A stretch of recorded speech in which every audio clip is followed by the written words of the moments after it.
Beat it. You're gonna beat it? Yeah. Okay, y'all. Gotta get our followers up. I told y'all I was coming with a quick demonstration.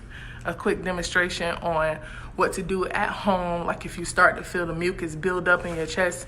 You know, one of my tips was hot water or hot tea, just to kind of keep mucus down. But like ever so often throughout the day, try to do something that we call CPT therapy, which is chest physiotherapy. What it does is it helps drains the lungs and mobilize things. So it's really easy. You can do this at home. I would do this on my kids a couple times a day if I was you guys, even if they're well, just to kind of make sure that no mucus is building up. So this is what you do. Okay.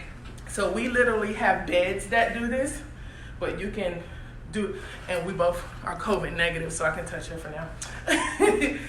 This is what you can do. Just take your hands and just pat up and down their back.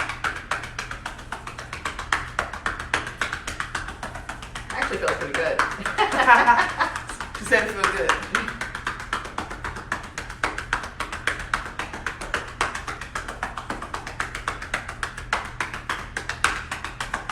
All right, again, that is pretty much called chest physiotherapy. Basically, it breaks up mucus in your lungs. It mobilizes and drains the lungs. So along with you drinking tea is what I prefer. Tea or hot water, drinking something warm just to keep the mucus down. Do the chest physiotherapy. For those of you guys who did not see it, we're gonna do it one more time. And you basically take your child or take whoever, have somebody do it on you, and just break up that mucus.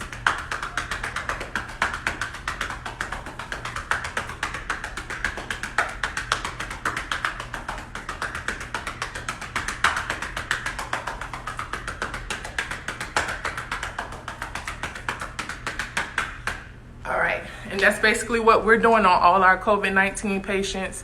That is part of the biggest problem, is having that mucus on the chest and that, trying to mobilize and get all of that out along with suctioning. But you can do this at home as well if you start to feel the mucus break up, okay? Say bye to Nurse Meg. Bye. Peace out.